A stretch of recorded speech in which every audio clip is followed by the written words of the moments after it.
नमस्कार दोस्तों, welcome back to my YouTube channel base of education मंत्रा।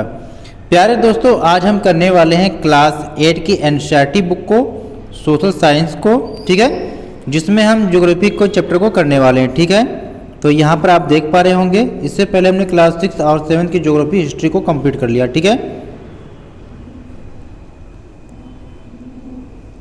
तो प्यारे दोस्तों, ये एनसीईआरटी की बिल्कुल न्यू बुक है। इसमें हमने चैप्टर को जो पढ़ना है, संसाधन के बारे में पढ़ना है। ठीक है, और सेकेंड चैप्टर पढ़ना है भूमि, मृदा, जल, प्रकृति, वनस्पति के बारे में। थर्ड चैप्टर पढ़ना है कृषि के बारे में। चैप्टर नंबर 4 पढ़ना है उद्योग के बारे में। चैप्टर नंबर 5 पढ़ना है मानव संसाधन के बारे में। ठीक है, तो चलिए हम शुरू करते हैं। बिल्कुल न्यू बुक है। ठीक है, अगर आप सी-टेट, एच-टेट या किसी भी टेट एग्जाम की तैयारी कर रहे हैं, इसमें एनसीईआरटी की बुक से क्वेश्चन पूछे जाते हैं, तो ये वीडियो आपके लिए बहुत ही महत्वपूर्ण है। ठीक है, क्योंकि हम एनसीईआरटी के बुक को कवर कर रहे हैं, तो प्लीज़ वीडियो को लास्ट तक जरूर देखना। वीडियो को लाइक, शेयर एंड चैनल को सब्सक्राइब कर लेना इसी तरह के एनसीईआरटी की बुक एंड प्रैक्टिस सेट को देखने के लिए। तो चलिए हम शुरू करते हैं। ये क्लास 8 की ज्योग्राफी है, चैप्टर नंबर 1 जिसका नाम है संसाधन। ठीक है, क्लास 10th में पढ़ते हैं तो भी ये वीडियो आपके लिए बहुत ही महत्वपूर्ण है, क्योंकि क्लास 10th में भी चैप्टर 1 ज्योग्राफी में है, उसका नाम भी है संसाधन। ठीक है, तो चलिए हम शुरू करते हैं।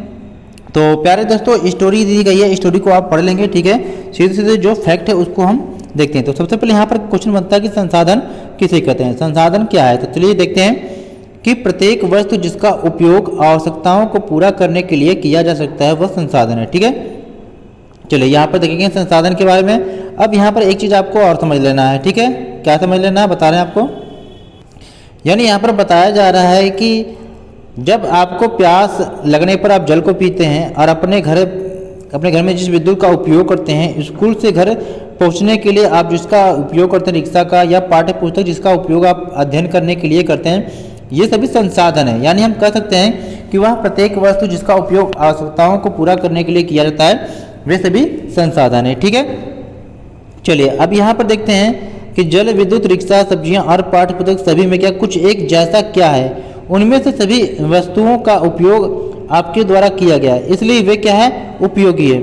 ठीक, आगे देखिए, एक वस्तु अथवा पदार्थ की उपयोगिता अथवा प्रयोज्यता उससे एक संसाधन बनाती। यानी अगर एक वस्तु है, अगर उसकी उपयोगिता है, तभी वो संसाधन हो सकता है। जैसे आज आप कोयले को देखते हैं, जब तक उसके उपयोग के बारे में हमें पता नहीं था, तब तक वो क्या संसाधन नहीं था। ठीक है, चलिए बहुत अच्छा। अब यहाँ पर आगे देखेंगे।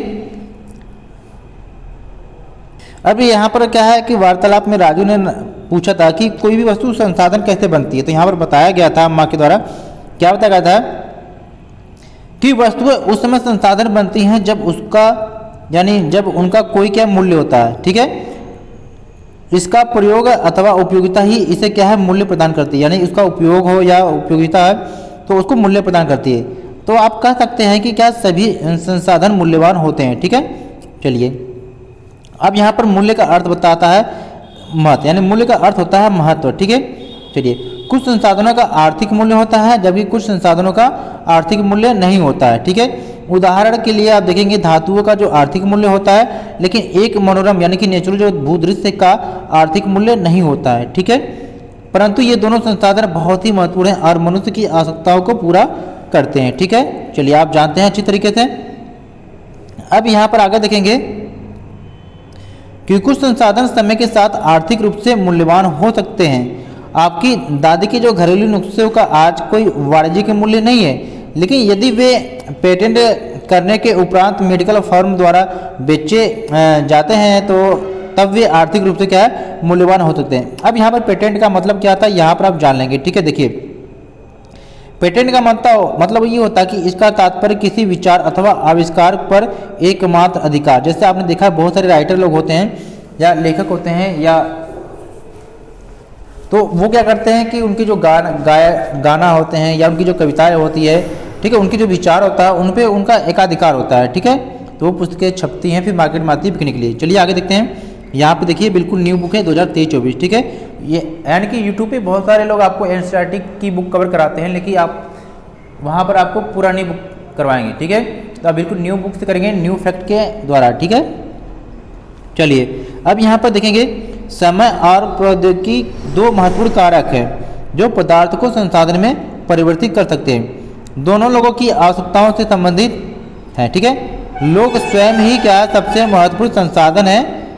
ये लोगों के विचार, ज्ञान, आविष्कार और खोज ही हैं जो और अधिक संसाधनों की रचना करते हैं। ठीक है,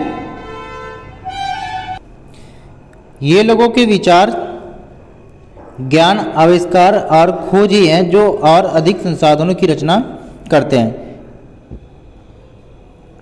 प्रत्येक खोज अथवा आविष्कार से बहुत से अन्य खोज एवं आविष्कार होते हैं। ठीक है, जैसे आग की खोज से खाना पकाने की पद्धति एवं अन्य प्रक्रियाओं का प्रचलन हुआ, जबकि पहिए के आविष्कार से अंततः परिवहन की नवीनतम विधियों का विकास हुआ।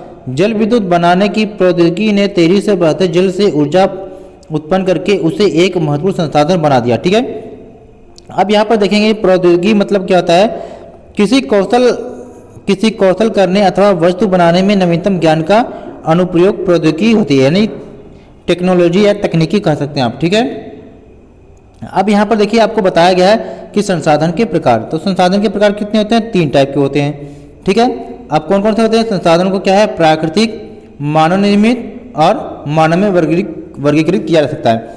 यानी कि जो संसाधन नेचुरल हैं और जो मानव के द्वारा बनाया गया है, और मनुष्य भी स्वयं एक अपने आप में संसाधन, यानी कि कहीं न कहीं जो मानव है वो भी क्या है आपकी आवश्यकताओं को पूरा करता है। ठीक है, चलिए अब यहाँ पर एक एक करके सबको अलग अलग देखते हैं। यहाँ पर प्राकृतिक संसाधन। ठीक है, चलिए जो संसाधन प्रकृति से प्राप्त होते हैं और अधिक संशोधन के बिना उपयोग में लाए जाते हैं प्राकृतिक संसाधन कहलाते हैं। जैसे वायु जिसमें हम सांस लेते हैं, हमारी नदी और झीलों का जल, मृदा, खनिज सभी प्राकृतिक संसाधन हैं। ठीक है, चलिए इन संसाधनों में से बहुत से प्रकृति के निःशुल्क उपहार हैं और सीधे ही उपयोग में लाए जा सकते हैं। कुछ परिस्थितियों में प्राकृतिक संसाधन का सबसे अच्छी तरह उपयोग करने के लिए औजारों और प्रौद्योगिकी की आवश्यकता हो सकती है। ठीक है, यानी कि मान लीजिए कि अगर आप पेट्रोल को निकालें जमीन की गहराई से, तो कुछ यंत्रों की जरूरत पड़ सकती है आपको। ठीक है, प्राकृतिक संसाधनों को भी क्या है विस्तृत रूप से क्या है नवीकरणीय और अनवीकरणीय संसाधन में विभाजित किया जा सकता है। यानी कि प्राकृतिक संसाधनों को भी 2 भागों में बांटा गया है। ठीक है, अब देखिए नवीकरणीय और अनवीकरणीय। नवीकरणीय संसाधन क्या होता है कि वे संसाधन जो शीघ्रता से नवीकृत अथवा पुनः पूरित हो जाते हैं, यानी कि जिनका आप यूज करते रहते हैं लेकिन उनकी रिकवरी भी होती रहती है, उसे नवीकरणीय संसाधन कहते हैं। इनमें से कुछ असीमित हैं और उन पर मानवीय क्रियाओं का प्रभाव नहीं होता है, जैसे सौर ऊर्जा और पवन ऊर्जा। इनका जितना भी आप यूज करते रहेंगे इनकी रिकवरी होती रहेगी। ठीक है, लेकिन फिर भी कुछ नवीकरणीय संसाधन जैसे जल, मृदा और वन का लापरवाही से किया गया उपयोग उनके भंडार को प्रभावित कर सकता है। जल असीमित नवीकरणीय संसाधन प्रतीत होता है, फिर भी जल की कमी और प्राकृतिक जल स्रोतों का सूखना आज विश्व के बहुत से भागों में एक बड़ी समस्या है। ठीक है, अनवीकरणीय संसाधन वे संसाधन हैं जिनका भंडार सीमित है, लिमिट है, और भंडार के एक बार समाप्त होने के बाद उनके नवीकृत अथवा पुनः पूरित होने में हजारों वर्ष लग जाते हैं। यानी वे संसाधन, ठीक है, जिनका एक बार उपयोग करने के बाद वे समाप्त हो जाते हैं या जिनके निर्माण में कई हजारों वर्ष लग जाते हैं। ठीक है, यह अवधि मानव जीवन की अवधि से भी बहुत अधिक है। ठीक है, चलिए आगे देखते हैं। तो इस प्रकार के जो संसाधन है वे अनवीकरणीय संसाधन कहलाते हैं। कोयला, पेट्रोलियम तथा प्राकृतिक गैस इसके प्रमुख यानी कुछ उदाहरण दिखे हैं। ठीक है, प्राकृतिक संसाधनों का वितरण भूभाग, जलवायु, ऊंचाई जैसे अनेक भौतिक कारकों पर निर्भर करता है। पृथ्वी पर इन कारकों में भिन्नता होने के कारण संसाधनों का वितरण भी असमान है। ठीक है, अब ये संसाधन का भंडार देखिए यहाँ पर क्या कहा गया है, संसाधन का भंडार यानी यह उपयोग के लिए संसाधन की उपलब्ध मात्रा है। ठीक है, चलिए आगे चलते हैं। अब दूसरे प्रकार के संसाधनों को हम देखते हैं, मानव निर्मित संसाधन यानी मनुष्य के द्वारा बनाए गए संसाधन। ठीक है, कभी कभी प्राकृतिक पदार्थ तब संसाधन बन जाते हैं जब उनका मूल रूप बदल दिया जाता है। लौह अयस्क के उस समय तक संसाधन नहीं था जब तक लोगों ने उससे लोहा बनाना नहीं सीखा। यानी कि लौह अयस्क पहले संसाधन नहीं था, जब लोगों को उससे लोहा बनाना सीख लिया तब वो संसाधन बन गया। ठीक है, जैसे कोयला ही है, जब तक उसके उपयोग के बारे में हमें पता नहीं था तब तक वो संसाधन नहीं था। जब उसके उपयोग के बारे में हमें पता चल गया तब वह एक क्या है, संसाधन बन गया। ठीक है, चलिए आगे देखते हैं।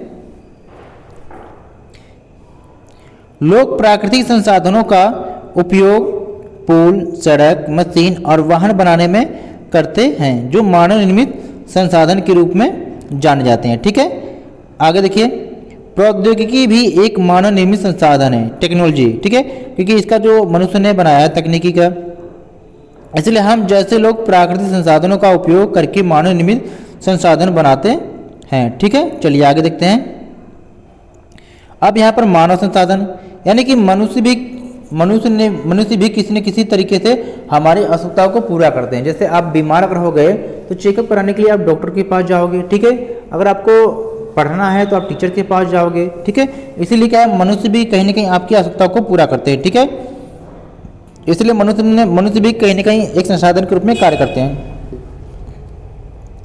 लोग और अधिक संसाधन बनाने के लिए प्रकृति का सबसे अच्छा उपयोग तभी कर सकते हैं जब उनके पास ऐसा करने का ज्ञान, कौशल तथा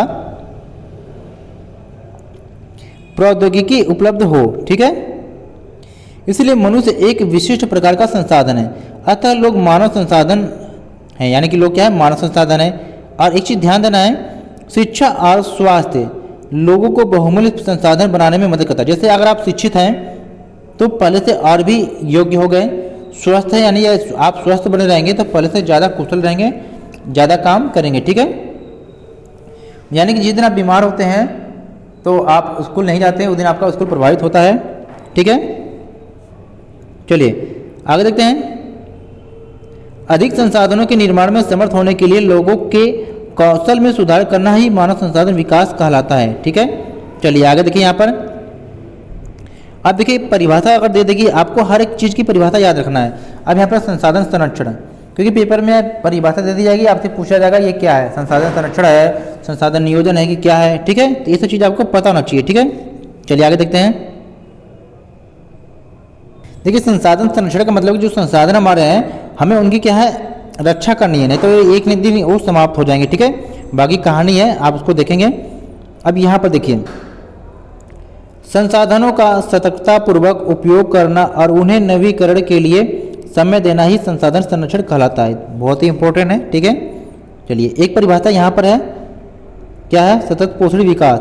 क्या परिभाषा देखते हैं। संसाधनों का उपयोग करने की आवश्यकता और भविष्य के लिए उनके संरक्षण में संतुलन बनाए रखना ही सतत पोषण विकास कहलाता है। देखिए एक परिभाषा यहाँ पर ये नोट कर लेंगे, ये काफ़ी सरल है, आप पेपरों में पूछता है।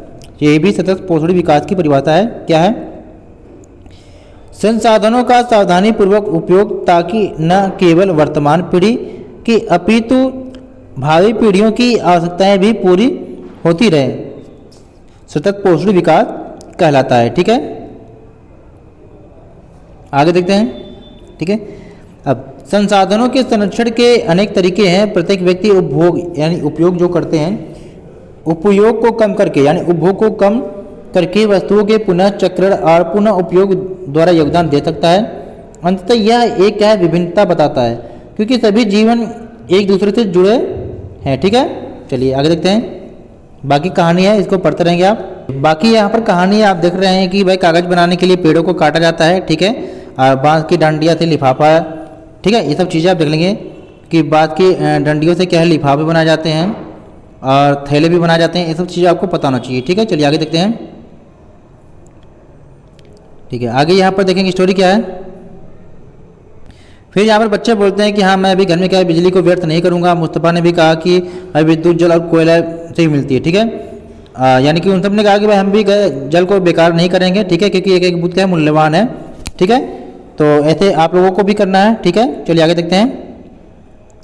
फिर यहाँ पर दिया कि आप संसाधन संरक्षण में कैसे मदद कर सकते हैं या मदद करने जा रहे हैं। ठीक है, अब यहाँ पर देखिए क्या है, हमारी पृथ्वी और इस पर निवास करने वाले लोगों का भविष्य क्या है, पेड़ पौधों और पायतंत्र की सुरक्षा और संरक्षण से जुड़ा है।